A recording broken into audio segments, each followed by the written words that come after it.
마무리 한 시간 더 나누시는데 오늘은 계시록 집회자료 11번의 첫 시간 같이 말씀을 보도록 합니다. 11번 자료의 중심 내용은 각 창, 계시록 각 창의 중점을 요약적으로 제시를 해 놓는 거예요. 자, 계시록 1장에는 서원과 반모섬에 유배 중인 형제 요한에게 계시로 보여주신 것들인 어린 양의 모습과 그분의 오른손에 있는 7 별들과 7 등대들을 운행하시는 그리스도에 대하여 들려주신 큰 무리가 접전하는 소리인 많은 물소리와 같은 나팔소리와 주님의 모습에 대해서 기록하고 있습니다. 에스겔 1장 24절로 25절을 읽겠습니다. 요한복음 1장 주님의 목소리는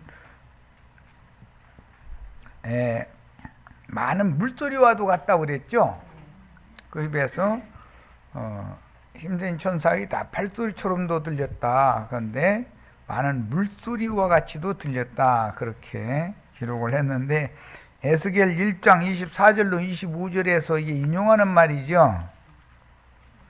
대답도 않는 거 보니까 에스겔 1장을 잘 안 읽었는가 보다.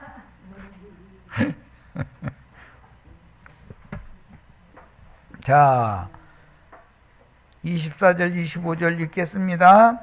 생물들이 갈 때에 내가 그 날개 소리를 들으니 많은 물소리와도 같으며 전능자의 음성과도 같으며 떠드는 소리 곧 군대의 소리와도 같더니 그 생물이 설 때에 그 날개를 내렸더라. 저 28절까지 읽겠습니다.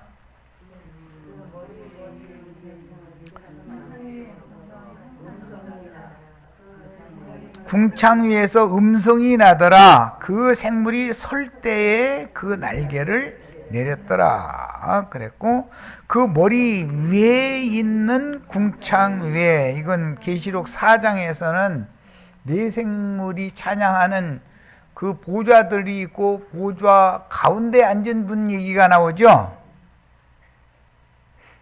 그게 다 모두 이 에스겔 1장 여기 우리 지금 읽는 여기서 인용하는 말인 거예요. 그래야 이해를 쉽게 할 수 있잖아요. 성경을 어디서 인용하는지를 알아야. 그 보좌의 형상 위에, 그 보좌의 형상, 계시록에는 보좌 가운데 앉은 이의 형상 얘기가 나오죠. 한 형상이 있어 사람의 모양 같더라. 그러면 이 형상은 보좌 가운데 앉아 계신 사람의 모양과 같은 이의 형상이라는 게 그리스도 형상을 말한 거잖아요. 하나님의 형상은 그리스도 형상이고 너희가 그리스도 형상으로 만들어져야 된다 이랬어요. 내가 보니 그 허리 위의 모양은 단새 같아서 그리스도가 이런 분이라는 거예요. 벌겋게 풀무불에다 넣어가지고 쇠붙이를 달고는 상태처럼 예수님의 그 상반신을 볼 때는 그렇게 보이더라는 거예요. 그 속과 주위가 불 같고 내가 보니 그 허리 아래의 모양도 불 같아서 그런 건 하반신도 벌겋게 불다른 모습으로 보였다는 거지요. 사방으로 광채가 나며, 불로 성령 받으려고 하면 불 성령 받으려고 그러죠. 그런데 진짜로 불 성령이 임해가지고 너 상반신 하반신 다 이렇게 벌겋게 좀 주와, 그 불 성령 좀 주마 해서 불 성령 주려고 하면 안 뜨거 또 그러죠.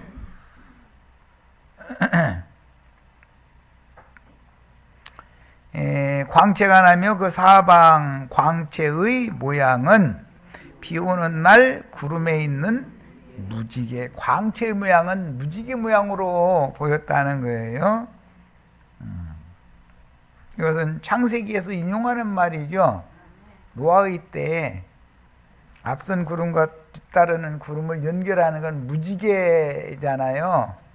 그런데 그 무지개는 예수 그리스도 자연세계에서 아름다운 색깔을 여러 가지 색을 낸 것으로 상징이 됐지만 그리스도는 이런 분이다라는 거죠. 이는 여호와의 영광의 형체의 모양이라. 그러니까 무지개 모양이 나타나면 그게 여호와의 형상의 모양의 그 광채가 무지개 빛으로 나타난다는 거예요. 이는 여호와의 영광의 형상의 모양이라 내가 보고 엎드려 말씀하시는 이의 음성을 들으니라. 에스겔 제사장이 이 음성을 들었는데 계시록에서는 사도 요한이 듣는 거죠. 오늘은 우리가 듣는 거예요. 자, 계시록 1장은 서원과 반모섬에 유배 중인 형제 요한에게 계시로 보여주신 것들인 어린 양의 모습이에요. 어린 양은 곧 하나님의 형상의 모양이잖아요. 그분의 오른손에 있는 7 별들과, 이것은 7 교회의 사자들이죠. 7 등대, 7 등대는 7 교회고, 그분의 오른손에 있는 7 별들은 7 교회의 사자들이에요. 큰 무리가 접전하는 소리. 에스겔서 21장 24절부터 25절 읽었죠? 생물들이 날아가는데 날개 소리가 많은 물소리와도 같이 들리더라는 거잖아요. 이 많은 물소리와도 같았고 전능자의 음성이 있다 이게. 그런데 그 음성은 떠드는 소리, 곧 군대가, 양측 군대가 서로 와 하고 접전을 하는 소리로 들렸다는 거예요. 그러니까 알고 보면 예수 그리스도 여호와의 군대와 용의 군대가 싸우는 이야기가 계시록이죠. 뭔 말인지 알아들으셨겠죠, 충분히. 자, 이제 계시록 2장과 3장은 7 교회의 사자에게 그 영께서 하시는 말씀이지요. 오늘 우리들에게 주의 성령께서 말씀을 하실 때 교회 생활을 어떻게 할까에 대해서 말씀해 주는 거잖아요. 큰성 바벨론이라고 하는 음력교회에서 빼내심을 입은 자들만을 빼내가지고 아브라함의 후사들로 상징되는 장자들의 교회를 회복해야 되는 것이 우리 사명이잖아요. 반모섬의 요한에게 보여주신 이제 있는 일이라는 건 그때 당시 사도 요한이 살아있을 당시, 그때 당시의 일들이에요. 즉 아시아에 있는 7 교회들을 운행하시되 오른손의 7 별들에게 말씀을 주어 성령이 교회들에게 말씀하시는 그 말씀을 들으라는 것이 계시록 내용이잖아요. 그런데 예배당에 수십 년 다녀도 계시록 읽지도 않았으니 성령이 교회들에게 하시는 말씀이 뭔 소리인지 어떻게 알아들을 거예요. 그러면서 악령이 목사를 통해서 건축헌금 내라 해가지고 성당이나 예배당 건축하라고 하는 귀신의 소리는 그렇게 잘 들어가면서도 성령이 교회들에게 하시는 말씀은 안 들으려고 해버려. 저희가 제일 잘 믿는다고 생각하니까. 그런데 하나님 원수로 행한 적그리스도를 그 짐승의 몸을 동역해서 세우고 있으면서 하나님의 원수로 행하고 있으면서 자신들이 아주 하나님을 너무 잘 믿는다고 생각하는 거예요. 이게 아까 저 2번째 시간에 소아시아 지역에서 나오는 싼 물품 가지고 팔레스타인 땅 지나서 아라비아 땅, 사우디아라비아 지나서 애굽, 알렉산드리아 그쪽에 가면은 그 대상들이 거기서 무역하잖아요. 그럼 소아시아에서 물품 산 것을 팔레스타인 땅 지나서 사우디아라비아 땅 건너서 알렉산드리아까지 가서 값비싸게 팔고, 애굽에서 많이 나오는 거 사온다는 건 곡물밖에 없으니까 애굽에는 흔한 것은 나일강 하루에서 그 곡물을 사오는 거니까 사다가 또 약대다 다 해서 짐 채워가지고, 기근 때도 팔레스타인 땅에서 약대다가 짐 채워가지고 야곱 족속들도 먹고 살고 다 그랬잖아요. 그렇게 양식값이 비싼 지역에다가 아주 거저 줍다시피 해서 가지고 온 양식을 고가에 갖다 팔아 넘기는 거예요. 그럼 가면서 이냉기고 오면서 이냉기고.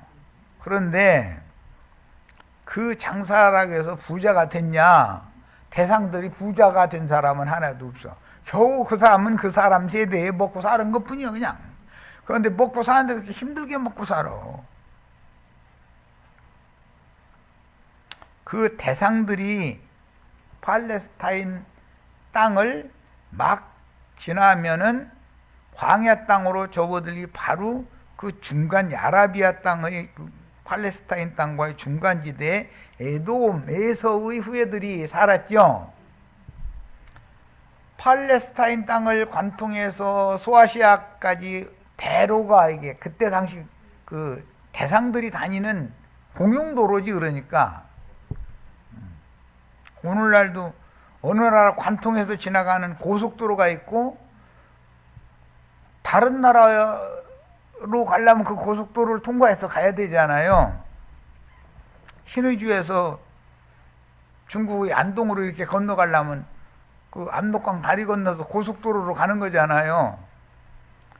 그럼 공용도로에서가 있어. 그런데 모든 지금 같은 고속도로처럼 뭐 이렇게 반듯반듯하게 해놨겠어. 그때는 이 도로는 좀 넓고 이제 그런 거는 하겠지만은 후미진 곳이 많아. 구비가 많기 때문에 지금처럼 산이 있으면 굴을 뚫어가지고 그냥 반듯하게 내고 이렇게 하는 기술이 없었으니까 산을 돌아서 이렇게 고불고불하게 냈을 거 아니야. 그러면 그 후미진 곳에는 이리 와 그냥 못 가. 내놓고 가. 그런 사람들이 날강도들이 산적들이죠. 그때 당시로 말하자면 이게 수두시 많다 이거요.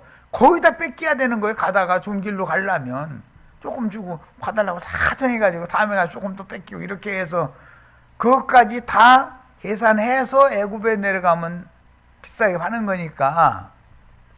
그런데 그 대상을 인도하는 수염난 할아버지가 있어. 그 길을 몇 번 통행을 여러 번을 해본 사람이요. 그런데 그때마다 당했어. 강두와 절두떼들을 만나가지고. 사막길에 대해서 하도 오래 행하다 보니까 조금 돌아가도 왕의 대로로 가는 것보다는 뺏길 것이 없다. 그럴 때는 사람들이 어차피 수고하는 거 대로로 가지 말고 이 인도자를 따라서 가자 해서 사막길로 접어들어 버린다 이거예요. 광야길로. 그런데 중동 지역은 모래바람이라는 것이 얼마나 세게 차게 부는지 모래 언덕과 그 지형 지물 이런 것을 완전히 지형을 바꿔버려. 엉뚱한 데다가 뭐 모래 언덕 이게 모래톱 만들어 놓고 그런 산처럼 되어 있던 그 모래산을 다 날려다가 엉뚱한 데로 갔다가 이렇게 쌓여지게 만들고. 그러니까 모래바람이 안 불었을 때 같으면은 어디쯤 가면은 어떻게 가면은 오아시스가 나온다는 걸 길잡이는 알으니까 당연히 그렇게 했는데, 어느 날 보니까 어라? 어디가 어딘지 구분이 안 돼. 길잡이가 만약에 길을 본인이 모르면 그 따라다니는 장사꾼들은 얼마나 고생하는 건 뭐 뻔한 거예요. 이럴 바에는 차라리 반을 뺏길 값이라도 대로로 갈 걸 그럴 거 아니에요. 그런데 대로로 나가고 싶지만 나가는 길을 모른다 이거예요. 잊어먹은 상태에서는. 그러면 그렇게 물도 준비하고 음식도 준비해가지고 사막길로 들어서지만 그 물과 음식이 다 떨어졌는데도 길을 못 찾으면 굶어 죽는 수밖에 더 있냐 이거예요. 그런데 자꾸 기진맥진해서 보면 헛것이 보이죠. 우리도 자꾸 배가 쪼르륵 소리 나는데 그냥 참고 견디고 물만 마시고 그러면 한 이틀 지나면은 빵집에 모락모락 김 이렇게 올라가면 다 그것만 보이죠. 그러잖아요.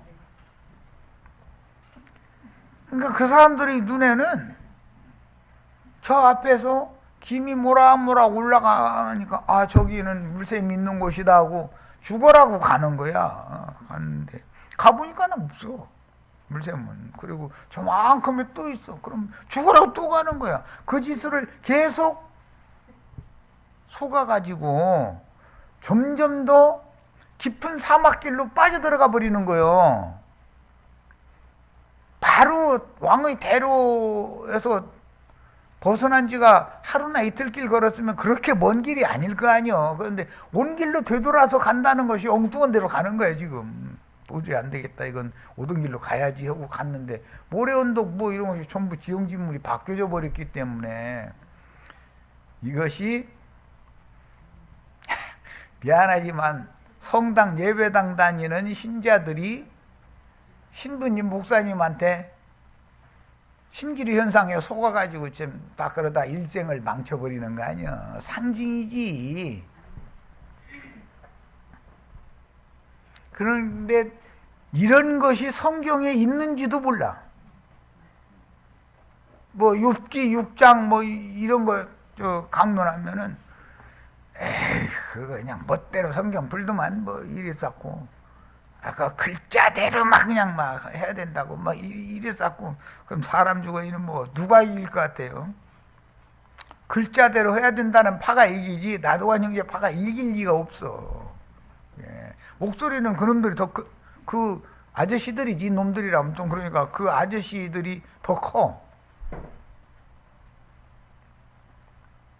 그게 많은 물소리로 상기됐다 이거예요. 양편에서 사탄이 사자를 보내서 나팔을 불게 하고 주님도 주님의 증인을 보내서 나팔을 불게 하는데 양쪽에서 전쟁 나팔을 서로가 불어가면서 와 하면서 이렇게 접전하는 소리가 많은 물소리라고 되어 있다 이거예요. 그런데 예배당 수십 년 다녀도 계시록 1장에 주님의 음성이 많은 물소리와 같이 들린 뭐 나팔 소리로 들린다고 그러는데 그게 무슨 소리요? 하고 한번 질문해봐. 그러면 저 시냇물 소리 절절절절 흘러가는 소리 아니야? 뭐 이러고 아니면 바다 파도 치는 소리인가? 뭐 이러고 그만큼 성경에 대해서 무지하다 이거예요. 이미 에스겔서에 답이 나와 있잖아. 떠드는 소리 곧 군대의 소리와 같은 소리를 많은 물소리라고 했다. 이 에스겔 1장에 답이 나와 있죠. 그러면 딴 소리 할 필요가 없는 거예요. 무슨 파도 치는 소리인가 뭐 졸졸졸졸 시냇물 흐르는 소리인가 이런 소리는 꾸미는 소리잖아. 사람이 괜히 지레짐작으로. 그러면 안 되지. 성경에 있는 대로 가르쳐야지. 그런데 꾸며낸 말을 하는 사람들 치고 우리는 말씀대로 한다고 그러지. 우리는 거짓말 한다고 하는 사람 봤어요 안 봤어요? 못 당해요. 거짓말하는 사람일수록 힘줘서 말을 해. 그냥 평상시대로 말을 하는 걸 들어보면 이 사람은 진실을 말한다는 걸 알 수 있고 뭔가 그냥 나 동대구역에서 할복 자살할 거야. 한 사람 감옥에 가 있지 동대구에서 자살한 게 아니잖아요. 누군지 다 알 거야 아마. 최아무개라고 있어.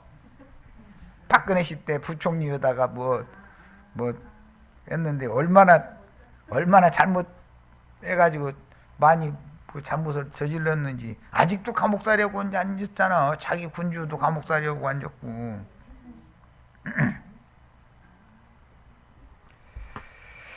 자, 그런 짓을 했는데 왜 그러느냐면은 이아무개가 대통령 할 때는 하베스 뭔가 어디 기름 나오는 광산 우리나라 샀다고 가짜는 소리가 가면서 갖다 몇십 조로 갖다가 부어놓고 본전을 찾을 방법은 도저히 없으니까 포기해버렸고 지금은 그것 때문에 젤루는 지금 감옥살이 하는 거잖아요. 그런 짓을 했기 때문에. 그런데 그 대를 이은 사람도 최아무개는 동대구역에서 할복자살한다는 사람 앞세워가지고서 나라를 엉망을 만들었기 때문에 감옥살이를 하는 거잖아요. 법대로. 그런 걸 보면 그런 사람일수록 거짓말하는 사람일수록 힘줘서 말하죠. 차라리 동대구역에서 할복자살 해버렸으면 그 창피는 안 당하잖아. 나 같으면 할복자살 해버리고 말아. 이제 그 사람 감옥에서 풀려나도 할복자살 여태 안 했네? 그 소리는 다 알 거야, 이제. 그게 뭔 망신이야. 한때는 잘 나갔잖아. 응? 날아가는 새도 떨어뜨린다고 할 정도로. 근데 이제 와서는 감옥에 가서 이러고 앉았으니 도대체 이게 정말 참. 자, 이제 2장 3장으로 갑니다. 반모섬의 요한에게 보여주신 이제 있는 일들, 즉 아시아에 있는 7 교회들을 운행하시되 오른손의 7 별들에게 말씀을 주어 증거하게 하심으로 교회들에게 회개를 촉구하여 이기는 자를 빼내시는 성령의 일하심이 그 많은 물소리와도 같고 나팔소리와도 같은 주님이 그 여기 교회들에게 지금 하시는 말씀이죠. 근데 실제로는 양측의 군대가 전쟁하는 소리와 같은 그런 소리였었단 말이야. 야,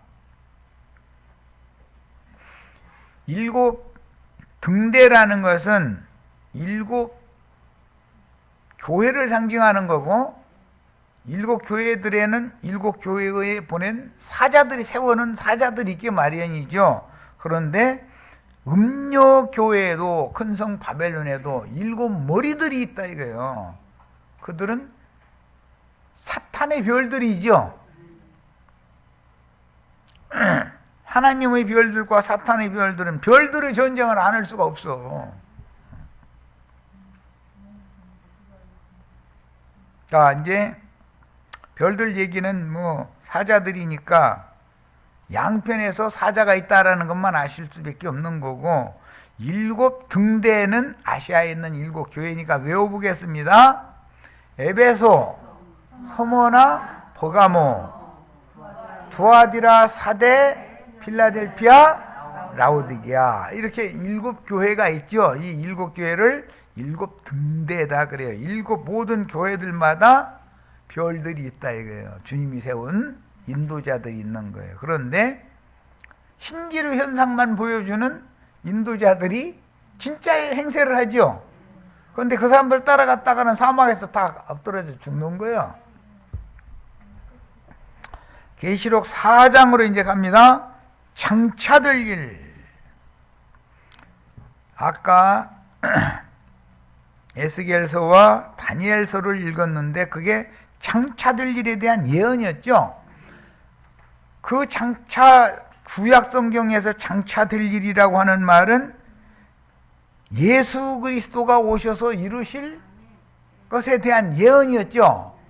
그런데 계시록에서 장차될 일이라는 것은 교회 시대의 종결점에 이루어질 계시를 말하는 것이고, 천년 왕국의 종결점에 이루어질 계시를 겹쳐서 말을 하는 거기 때문에 장차될 일이라고 성경에 이 계시록에 기록된 이 말씀을 읽을 때는 우리들이 생존하는 이 세상뿐 아니라 오는 세상에 대해서 예언하는 말씀이구나라고 해석을 해봤단 말이에요. 구약 성경 같으면 예수님과 사도들의 시대에 대해서 예언하는 말이 되겠죠.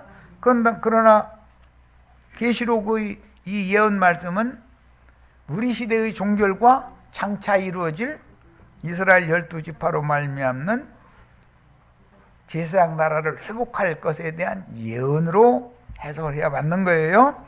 자, 이것은 하늘 보좌의 이상으로서 계시록 4장에 이제 나오는데, 네 생물이 보좌 가운데는 네 생물의 왕이 예수님이죠. 아까 에스겔서 1장 26절 28절까지를 읽었던 것은 보좌의 중앙에 앉아 있는 그는 여호와 형상의 모양이 있고, 사람이 눈으로 볼 때는 무지개가 비 오는 날 무지개 같은 것 같이 그렇게 보였고, 그런데 이거 알고 보면 여호와의 영광의 형상의 모양이더라 이게. 그런데 이 동일한 말씀이 계시록에는 4장에 나오죠. 자, 하늘 보좌의 이상으로서 추수와 심판이 끝난 후에 그리스도로 더불어 제사장이 되어 이스라엘 12지파를 다스릴 자들에게 대한 그들에 대한 이상을 주님의 왕국이 실현된 모습에 대해서 계시로 보여준 것이 계시록 4장에 나오는데, 이게 에스겔 1장과 10장에서 그게 재인용하는 말이다 이 말이에요. 에스겔 1장은 네 생물에 대해서 나와 있죠. 에스겔 1장의 8절부터 11절까지만 보겠습니다. 에스겔 1장 8절부터 1장 8절부터가 아니라 5절부터 봐야 되겠다. 그 속에서 네 생물의 형상이 나타나는데, 이 네 생물 이야기는 계시록엔 4장에 나오죠. 치천사들을, 우리 형제 자매님들이 모두 치천사들이 되면 이 네 생물이 되는 거잖아요. 어린 양의 보좌 주위에서 많은 보좌들이 앉아서 주님을 찬양하는 무리잖아요. 형상이 나타나는데 그들의 모양이 이러하니 그들에게 사람의 형상이 있더라. 이게 예수님이 네 생물의 실제죠. 사복음서로 계시되는 것은 예수님을 말하는 거잖아요. 그들에게 각각 네 얼굴과 네 날개가 있고, 세라핌 천사는 6날개가 있어요. 이사야 6장에 나와요. 그들의 다리는 곧은 다리요. 곧은 다리라는 말이 뭔 뜻인지 아시겠죠? 어그러진 길로 옆걸음 치지 말고 개걸음 하지 말고 곧게 가는 다리가 곧은 다리잖아요. 다리는 곧은 다리요. 그들의 발바닥은 송아지 발바닥 같고 광낸 구리같이 빛나며 그 사방 날개 밑에는 각각 사람의 손이 있더라. 손이라는 것은 하나님을 섬기는 제사장에게 채워주는 재물을 가득 채워준 손인 거예요.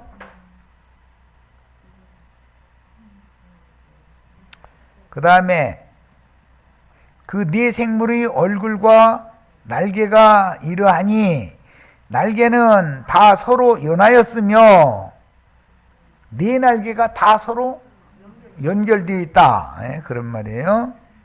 예. 원래 그룹들의 날개는 지성소의 법궤를 가리는 역할을 하는 거죠. 갈 때는 돌이키지 아니하고 일제히 앞으로 곧게 행하려면 곧은다리야. 그러니까 사방을 보고 있는데 사방을 보는 채로 그 생물의 중심에서 생물의 영이 가고자 하는 것으로 커튼 수정하고 그대로 가는 거예요. 직진. 우리는 성령이 교회들에게 하시는 말씀을 따라서 그대로 가야죠. 그런데 사방을 다 들여다보고 있는 채로 그 생물의 신이 인도하는 대로 따라가는 거예요. 그러니까 우리는 우리가 보는 것을 놓치지 않고 예수 그리스도의 목적지까지 간다는 뜻은 하나님의 영광 앞에 데려가는 대로 순종해가면서 따라가는 거죠. 그러면 사방을 보면 길을 잃을 필요가 있어요, 없어요? 예수님이 사막길 잃어가지고 헤매고 다니는 일은 없겠죠. 그래서 앞뒤에 눈이 가득한 얘기를 이해를 하셔야 되겠고, 예루살렘을 주님께서 새로 하늘의 예루살렘을 세우시면은 물질적인 성읍이 아니다 이거예요. 이게 성벽이 이런 돌로 되어 있는 그런 성벽이 아닌 거죠. 벽옥들로 다 되어 있는 것이 정금으로 다 되어 있지. 그 다음에 날개는 다 서로 연하였으며 갈 땐 돌이키지 아니하고 일제히 앞으로 곧게 행하며 그 얼굴들의 모양은 넷의 앞은 사람의 얼굴이요 넷의 오른쪽은 사자의 얼굴이요 넷의 왼쪽은 소의 얼굴이요 넷의 뒤는 독수리의 얼굴이니 이게 네 생물이죠. 그 얼굴은 그러하며 그 날개는 더럽혀서 각기 둘씩 서로 연하였고 또 둘은 몸을 가렸으며 영이 어떤 쪽으로 가면 성령이 교회들에게 하시는 말씀은 나는 이곳으로 가기를 원한다고 인도한다 이 말이겠죠. 내 생물은 무조건 오고 순종해서 따라가는 거예요. 결과적으로는 하나님의 영광 앞으로 도달되는 거죠. 적어도 성경을 읽으면 이 정도는 이해를 해가면서 성경을 읽어야 맞지. 그래야 계시록 1장을 읽으면 에스겔 1장에서 이게 인용한 말씀이구나라는 걸 알고 이 에스겔 1장을 알아야 되잖아요. 특히 다음에 이제 에스겔 1장은 네 생물을 말했지만 에스겔 10장에 가면 네 그룹들을 얘기하고 있잖아요. 케루빔 천사들. 여기서는 지금 네 생물이니까 세라핌 천사들을 말하는 거예요. 이게 이 정도는 알고 있어야 된다 이거예요. 자, 이제 계시록 그래서 계시록 4장은 에스겔 1장에서 인용하는 말이지만 이것이 실현이 되는 것은 계시록 21장과 22장에서 완성되는 얘기다. 지금 뭔 얘기인지 아시겠죠? 반모섬의 요한을 이리로 올라오라 하고선 성령의 감동을 받은 요한이 여호와의 보좌 앞으로 올려져 가가지고서 봤더니 24 장로들이 쓰고 있던 금관을 벗어서 그 보좌에 앉아 계신 분 앞에 던지면서 천천만만의 네 생물들을 찬송을 인도했잖아요. 그 이상이 실제로 이루어지는 것은 오늘 우리는 교회 생활을 통해서 이상을 보는 중이고 실제로 이루어지는 것은 계시록의 21장과 22장 끝에 가서서 완성될 것을 계시록 4장에서 반모섬의 요한에게 계시록에 보여준 거잖아요. 미리 네 믿음의 결국은 이렇게 되는 거다라는 걸 보여주는 거잖아요. 뭔 말인지 아셨죠? 자, 계시록 이제 5장으로 갑니다. 이것은 어렵기 때문에 5장은 읽어야 될 필요가 있어요. 계시록 5장을 읽겠습니다. 계시록 5장은 봉함된 말씀을 뗄 자가 누구냐 그걸 말씀해 주신 얘기죠. 뭐 대답은 하지만 5장에 뭐가 있는지 4장에 뭐가 있는지 뭐 나야 뭐 가슴 속에 이미 이게 차근차근 다 기록이 돼 있으니까 안 보고 이러지만 자 어쨌든 대답이라도 크게 하세요.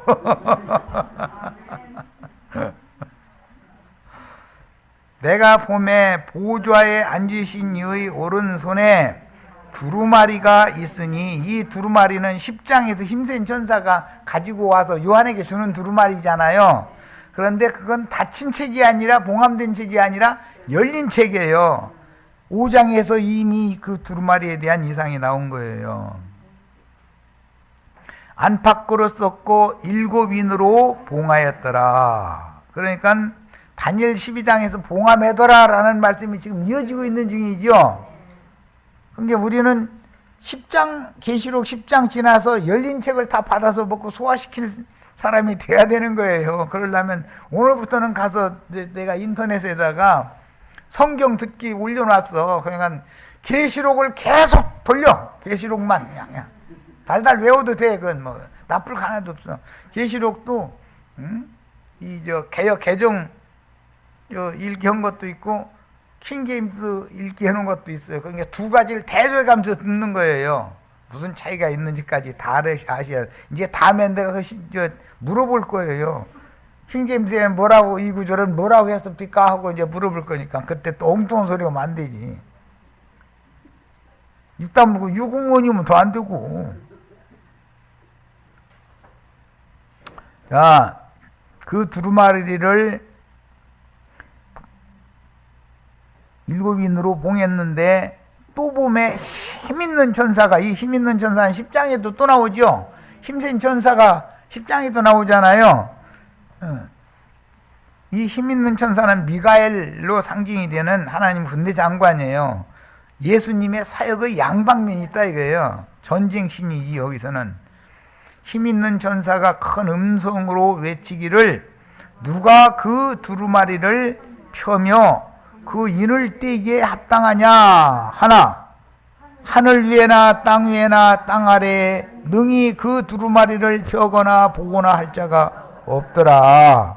그 두루마리를 펴거나 보거나 하기에 합당한 자가 보이지 아니하기로 내가 크게 울었더니 참 말씀은 있는데 말씀이 봉함된 말씀 받아가지고 있으면 얼마나 답답해. 그런데 답답하지도 않은 사람들이 대부분이지 뭐. 장로 중 한 사람이 내게 말하되 울지 말라. 자, 유대 지파의 사자 다윗의 뿌리가 이분이 하나님의 어린 양이죠. 다윗의 뿌리가 이겼으니 그 두루마리와 그 7인을 떼시리라 하더라. 내가 또 보니 보좌와 네 생물과 장로들 사이에 한 어린 양이 서 있는데 그 어린 양이 유대 지파의 사자요 다윗의 뿌리죠. 이긴 자죠. 어린 양이 서 있는데 일찍이 죽임을 당한 것 같더라. 일찍 죽임을 당한 것 같더라라는 말은 창세기에서 아담과 하와를 위해서 짐승이 죽임당해가지고 그 가죽까지 벗김당해가지고 아담과 하와를 덮어주고 가려주는 역할을 했죠. 그에게 7뿔과 7눈이 있으니 이 눈들은 온 땅에 보내심을 받은 하나님의 7영이더라. 그러니까 7별들이라는 건 계시록 1장에 나오는 2장 초두에 나오는 7등대 사이를 7별들을 붙들고서 거닐고 계시잖아요. 그 7별들이 다 하나님의 7영들이다 이 말이야. 하나님의 영은 뭐 하나님의 영이지 7으로 나눠지고 그런 건 아니잖아요. 그러나 하나님의 영을 받은 하나님의 종들을 7교회의 사자들로 부르신다 그 말이지. 그 어린 양이 나와서 보좌에 앉으신 이의 오른손에서와 두루마리를 취하시니라. 그 두루마리를 취하심에 네 생물과 24장로들이 그 어린 양 앞에 엎드려 각각 고문과 향이 가득한 금대접을 가졌으니 이 향은 성도들의 기도들이라. 무슨 기도였겠어요? 봉함된 책을 열어서 나에게 주세요 하고 기도했다 이 말이겠죠. 우리 김영숙 자매도 기도시하지요. 이은자 자매는 기도시하지요. 예, 나 답답해 죽겠어요. 환희 좀 보게 해주세요. 이렇게 기도해야죠. 그들이 새 노래를 불러 이르되, 새 노래는 기도지요. 알고 보니까 성도들이 기도잖아요. 두루마리를 가지시고 그 인봉을 떼기에 합당하시도다. 일찍이 죽임을 당하사 각 족속과 방언과 백성과 나라 가운데에서, 이 각 족속과 방언과 백성과 나라 가운데에서라고 한 건 저기 계시록 17장 15절에 또 한 번 나오죠. 음녀가 앉은 많은 물은 하고 설명 거기에 나와요.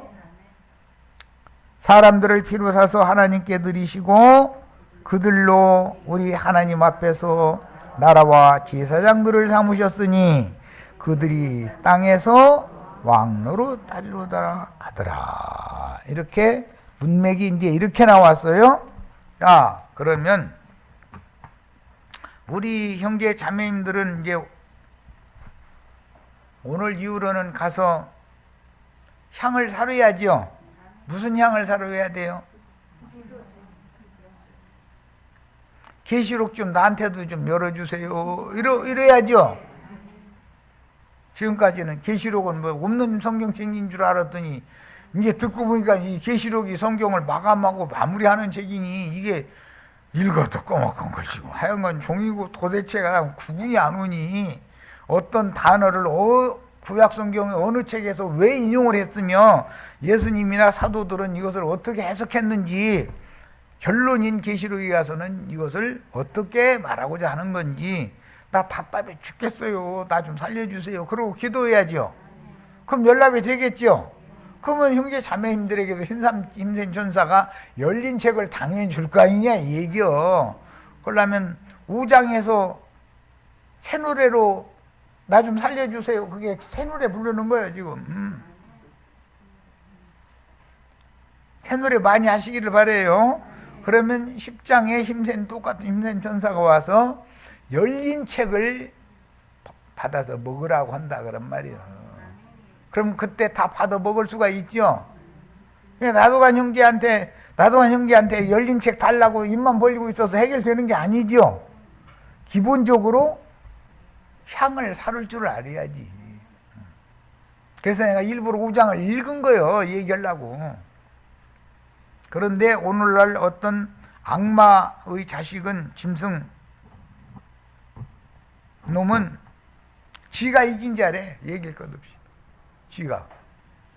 그래서 계시록은 이만희밖에 10살 놓고 이만희 가르침 받지 않으면 구원을 못 받는다. 이제 이러고 떠들어서 그럼 2000년 동안 이만희 만나지 못한 사람들은 그럼 어떻게 되냐? 베드로나 요한은 어떻게 되냐? 구원 못 받았대. 그러면 구원도 못 받는 사람의 말인 사도 형제 요한의 말씀이 계시록을 왜 인용을 하는 건 구원도 못 받은 사람 얘기는 왜 인용을 해? 그러니 자기가 지금 무슨 소리를 하고 있는지도 모르는 말을 하고 있는 거잖아. 답답해. 내가 들어보면 참 되게 답답해. 마태복음 13장 보자고 딱 해가면서 겨자씨 하나를 채전밭에 심었더니 나무가 되어져가지고 공중 새들이 깃들인다고 그랬는데 지금 이만희 그룹에 모인 사람들이 공중에 새들이래잖아. 이만희 집단이 큰 나무래잖아. 난 그 말 당신이 한 말이여. 하고는 이 마귀 자식아 말이야. 딱 그래 버리는 거야. 스스로 그걸 시인을 하는 거예요.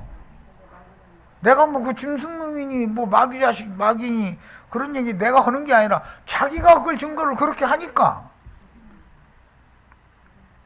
그러고 신천지 집단은 포도덩굴이래네요. 포도까지 들여서 막 매진 포도송이 들여 주렁주렁 사방에 열려가지고 이런다고 그래요. 아니 겨자씨가 모든 씨보다 작다고 그랬는데 포도씨가 모든 씨보다 작냐고. 그러니까 눈만 꾸먹꾸먹하고 있어. 그러니까 자기 자신이 무엇 말을 하고 있는지 본인도 모르는 소리를 하는 거예요. 그런데도 맹신자들은 무턱대고 하면요, 무턱대고. 그래서 금송아지를 숭배하는 거잖아요. 이런 일이 없기를 바라요. 자, 여기까지서 마치겠습니다. 오늘 5장까지 대충 설명했어요.